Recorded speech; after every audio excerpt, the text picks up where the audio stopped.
Hi hello friends, welcome back to roadside Ambanis.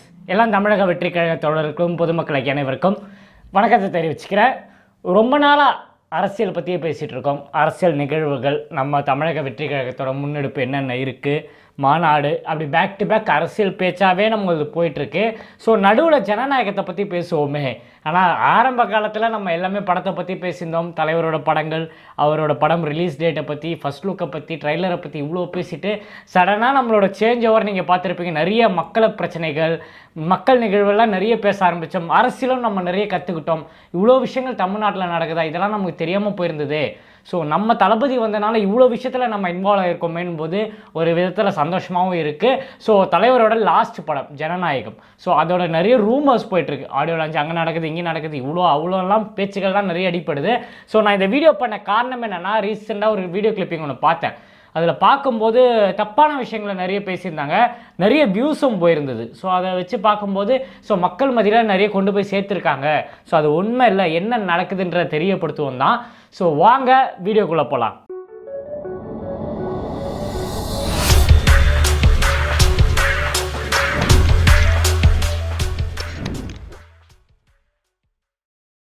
அதாவது ஏதாவது ஒரு படம் ரிலீஸ்னாலே, நம்ம தளபதியோட படம் ரிலீஸ்னாலே எல்லாருமே பேச்சு சைடில் எல்லாம் பேசுகிற விஷயங்கள்லாம் என்னென்னு பார்த்தீங்கன்னா, ஆடியோ லான்ச் நடக்க போகுது, இந்த ஊரில் நடக்க போகுது, அந்த ஊரில் நடக்க போகுது, துபாயில் நடத்துகிறாங்க, அவ்வளோ பேர் நடத்துகிறாங்கன்னு சொல்லி ஏகப்பட்ட ரூமர்ஸ்லாம் வரும்.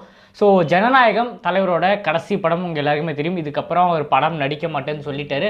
ஸோ அதோட ஹைப்பு பார்த்தீங்கன்னா மிகப்பெரிய லெவலில் இருக்குது. ஸோ நம்ம எல்லாருமே எதிர்பார்க்குற விஷயம் என்னென்னா, தமிழ் சினிமாவில் இது வரைக்கும் 1000 கோடி எந்த படமும் அடிக்கலை. ஸோ அதை அடித்தா நல்லாயிருக்கும். ஏன்னா வெளியிலேருந்து வர படங்கள், வேறு மொழி படங்கள்லாம் பார்த்தீங்கன்னா 1000 கோடிலாம் அடிச்சிட்டாங்க. ஸோ நம்ம எப்போ 1000 கோடி அடிக்க போகிறோம்? தமிழ் ஹீரோஸ் இவ்வளோ பேர் இருக்காங்க, இவ்வளோ பெரிய மார்க்கெட் இருந்து ஏன் யாராலையும் பண்ண முடியல? எல்லாருமே எக்ஸ்பெக்ட் பண்ணது கூலி படம் அடிக்கும், 1000 கோடி அடிக்கும் தான் நினச்சாங்க. நினச்ச அளவுக்கு அந்த படம் மூவ் ஆகலை. ஸோ அதுக்கப்புறம் இருக்கிற ஒரு மிகப்பெரிய படம், மிகப்பெரிய எதிர்பார்ப்புன்னு சொல்கிறது ஜனநாயகம் தான். ஸோ அதோட ட்ரைலர், டீசர் எப்போ வரும், ஆடியோ லான்ச் எப்போ வரும், ஸோ படம் ரிலீஸ் டேட் அனௌன்ஸ் பண்ணிட்டாங்க. அதுக்காக எல்லாருமே வெயிட் பண்ணிட்டு இருக்கும்போது தான் தலைவரோட அரசியல் பயணம் ஒரு சைடு ஓடிட்டு இருக்கு. அவரோட சுற்றுப்பயணமாக இருக்கட்டும், மாநாடாக இருக்கட்டும், எல்லாமே இந்த சைடு பேச்சுக்கெல்லாம் போகும்போது ஜனவரி 9ஆம் தேதி படம் ரிலீஸ்னு உங்கள் எல்லாருக்குமே தெரியும். ஸோ அதோட ஆடியோ லான்ச் எப்போ?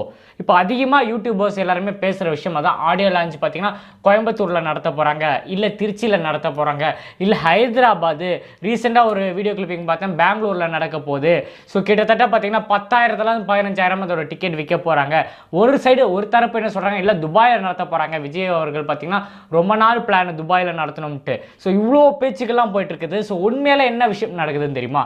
விஜய் அண்ணனை பொறுத்த வரைக்கும் பார்த்தீங்கன்னா தமிழ்நாட்டுக்குள்ளே ஏதாவது ஒரு ஏரியாவில் தான் படத்தோட ஆடியோ லான்ச்சை நடத்த முடிவு பண்ணுவார். ஷூட்டிங்கே அவர் அந்த மாதிரி தான் பிளான் பண்ணுறாரு. ஏதாவது தவிர்க்க முடியாத ரீசன் வந்தால் மட்டும்தான் வெளியூர் போவாரே தவிர இது எல்லாமே பார்த்தீங்கன்னா சென்னையில் செட்டு போட்டு இங்கே இருக்கிறவங்களுக்கு, அதாவது தமிழ்நாட்டில் இருக்கிற மக்கள் வாழணும், இங்கே இருக்கிறவங்களுக்கு வேலை வாய்ப்பு கிடைக்கணும்ன்றனால கிட்டத்தட்ட விஜய் படம்னா உங்களுக்கு தெரியும் எவ்வளோ பேர் வேலை செய்வாங்க. லைட்மேன்லேருந்து ஆர்ட் டிபார்ட்மெண்ட்லேருந்து ஏகப்பட்ட பேர் பார்த்தீங்கன்னா தமிழ்நாட்டில் இருக்கவங்க தான். ஸோ அவங்க எல்லாருக்குமே வேலை கிடைக்கணும்னு சொல்லி தான் தமிழ்நாட்டுக்குள்ளேயே பார்த்தீங்கன்னா அதிகமாக அவரோட கான்சன்ட்ரேஷனாக தான் இருக்கும். எல்லாருமே பேன் இந்தியா படங்கள், அங்கே மார்க்கெட் அடிக்கணும், இங்கே மார்க்கெட் அடிக்கணும், அங்கே ப்ரொமோஷன் பண்ணணும்னு சொல்லி எல்லாருமே கிளம்பி போகிறத நீங்கள் பார்த்துருப்பீங்க. ஆனால் தலைவர் தளபதி மட்டும்தான் பார்த்தீங்கன்னா தமிழ்நாட்டுக்குள்ளே பார்த்தீங்கன்னா ப்ரொமோஷனாக இருந்தாலும் சரி, எதுவாக இருந்தாலும் சரி, ஆடியோ லான்ச் எல்லாமே பார்த்தீங்கன்னா தமிழ்நாட்டில் தான் பண்ணுவார். அது வந்து அவர் நம்ம ரசிகர்கள் மேலே வச்சிருக்க அன்பு, தமிழ்நாட்டு மக்கள் மேலே வச்சிருக்க அன்புன்னே சொல்லலாம். அதனால் பார்த்தீங்கன்னா வர ரூமர்ஸ்லாம் தட்டி விட்டுருங்க. எல்லாருமே சொல்கிறாங்க ஹைதராபாத்தில் இருக்க சான்ஸ் இருக்குது ப்ரொமோஷன்ட்டு. ஸோ எலெக்ஷன் நெருக்கத்தில் அவர் அதை பண்ணுவார் நீங்கள் எதிர்பார்க்குறீங்களா? வாய்ப்பே கிடையாது. தமிழ்நாட்டுக்குள்ளே ஏதாவது ஒரு ஏரியா, எனக்கு தெரிஞ்சு சென்னையில் தான் அதிகமாக பண்ண வாய்ப்பு. ஆனால் நேரு ஸ்டேடியம் தான் எனக்கு தெரிஞ்சு கெப்பாசிட்டி அதிகம், இவ்வளோ நாள் அங்கே தான் பண்ணியிருந்தாரு. ஸோ இப்போ என்ன ஒரு ஹைப்புன்னு பார்த்தீங்கன்னா தலைவரோட கடைசி படம். ஸோ அவரோட கடைசி ஆடியோ லான்ச், அவர் என்ன பேச போகிறாரு. நான் ரசிகர்கள் எல்லாருமே தொண்டர்களாக மாற ஆரம்பிச்சிட்டாங்க. கடைசியாக இருக்கிற ஒரு ரசிகர் பார்ட்டு கொஞ்சம் பேர் இருப்பாங்க. அவங்களாம் பார்த்தீங்கன்னா படம் வழியாக வந்து அவங்க இன்னும் ரசிகராகவே இருப்பாங்க. அவங்களாம் தொண்டராக மாறக்கூடிய ஒரு டைம் அது. ஸோ அந்த நேரத்தில் தலைவர் என்ன பேச போகிறாரு, கடைசி ஸ்டேஜ் அவருக்கு, அதாவது சினிமா துறையில் கடைசி மேடை, அப்போ அவர் என்ன பதில் சொல்ல போகிறாரு, எமோஷ்னலாக இருக்க போது. ஏகப்பட்ட பேர் அடித்து முந்தின்னு வர போகிறாங்க. எனக்கு தெரிஞ்சு நிறைய இடத்துல பேசும் பொருளாக இருக்குது என்னென்னா, விஜய் அவர்களோட படத்தோட ரேட் அவ்வளோ பெருசாக இருக்குது, 1000 2000 விற்கிறாங்க, ஆடியோ லான்ச்சுக்கு எப்படி விற்பாங்க, டபுள் ட்ரிபிள் மடங்கு அது வாய்ப்புகள் அதிகமாக இருக்குது. ஆனால் அவங்க கரெக்டான ரேட்டு தான் கொடுப்பாங்க. இந்த வாங்குறவங்க இருக்காங்க பார்த்தீங்களா, நிறைய பேர் இதுக்குன்னே கொஞ்சம் பேர் சுற்றிட்டு இருக்காங்க. பிளாக்ல டிக்கெட் விற்கிற ஒரு கும்பல் இருக்குது. ஸோ இப்போ அரசியல் கட்சி ஆரம்பித்த அப்புறம் யார் அந்த வேலையை பார்ப்போம்னு உங்கள் எல்லாருக்குமே தெரியும். யார் வேணா என்ன வேணா பண்ணலாம். ஸோ அதனால் நம்ம தான் ரசிகர்கள் தான் ஜாக்கிரதையாக இருக்கணும். ஸோ டிக்கெட் ரேட்ஸ் பார்த்தீங்கன்னா ஒரு இடத்துல என்ன சொல்கிறாங்கன்னா 25,000 விற்க பிளான் பண்ணுறாங்க. இதெல்லாம் ரூமர்ஸ், அதெல்லாம் தட்டி விட்டுருங்க. அந்த யூடியூப் சேனல் பார்த்தோன்னா முதல்ல நான் கமெண்ட் போடலாம்னு நினச்சேன். சரி எதுக்கு அதுக்கெல்லாம் போட்டு அவங்க ஃபேக்கான விஷயத்தை பரப்புறாங்க நம்ம எல்லாருக்கும் தெரியும். நம்ம எதுக்கு போய் கமெண்ட் போட்டுக்கிட்டேன்னு சொல்லி தான் அதை விட்டுட்டேன். ஸோ ஆடியோ லான்ச் பாசஸ் எல்லாம் பார்த்தீங்கன்னா எங்களுக்கு எப்படி வரும்னா எங்கள் தலைமை, அதாவது தளபதி விஜய் அண்ணன் மக்கள் இயக்கமாக இருக்கும்போது எங்களுக்கு பனையூர் ஆஃபீஸில் வரும். அங்கேருந்து பார்த்தீங்கன்னா தனித்தனியாக பிரித்து அந்தந்த மாவட்டத்துக்கு அந்தந்த பகுதிக்கு பிரித்து கொடுப்பாங்க. அதே தான் இப்போவும் நடக்க போகுது. ஸோ கடைசி மேடைன்னும் போது நிஜமாலே அது வந்துடக்கூடாதுன்னு நான் எதிர்பார்த்துட்ருக்கேன். இன்னும் தள்ளி தள்ளி போனோம். ஸோ நீங்கள் யோசிச்சு பாருங்கள், மாநாடு முடிஞ்சிச்சு. அடுத்த செப்டம்பர் செகண்ட் வீக்லேருந்து பார்த்தீங்கன்னா சுற்றுப்பயணம் செப்டம்பர் ஆரம்பிச்சிச்சு. ஸோ இந்த மாதம் ஃபுல்லாக பார்த்தீங்கன்னா விஜய் அண்ணன் ஒவ்வொரு இடத்துக்கு போகிறாரு. ஸோ 25 நாள்ன்ட்டு சொல்லி ஷெடியூல்லாம் பிளான் பண்ணியிருக்காங்க கேள்விப்பட்டேன். ஸோ சுற்றுப்பயணம் போகிறாரு. டிசம்பர் வரைக்கும் அதை ஷெடியூல் பண்ணியிருக்காங்க. ஸோ படம் ஜனவரி 9 ரிலீஸ்ன்னு சொல்லியிருக்காங்க பொங்கலுக்கு. ஸோ அதுக்கு முன்னாடி எப்போவுமே 2 வாரத்துக்கு முன்னாடி தான் ஆடியோ லான்ச் இருக்கும்.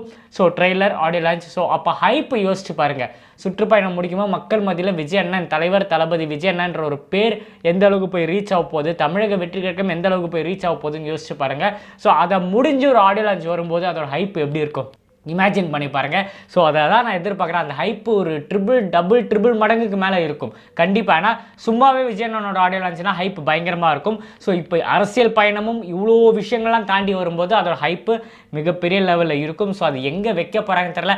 மேபி அது ஒரு மாநாடு மாதிரி டீம் பிளான் பண்ணுறாங்களா, ப்ரொடக்ஷன் டீம் பிளான் பண்ணுறாங்களா, ஒரு இடத்துல பிளான் பண்ணுறாங்களா, சென்னையை விட்டு அவுட்டரில் போகிறாங்களான்றலாம் நமக்கு தெரியாது.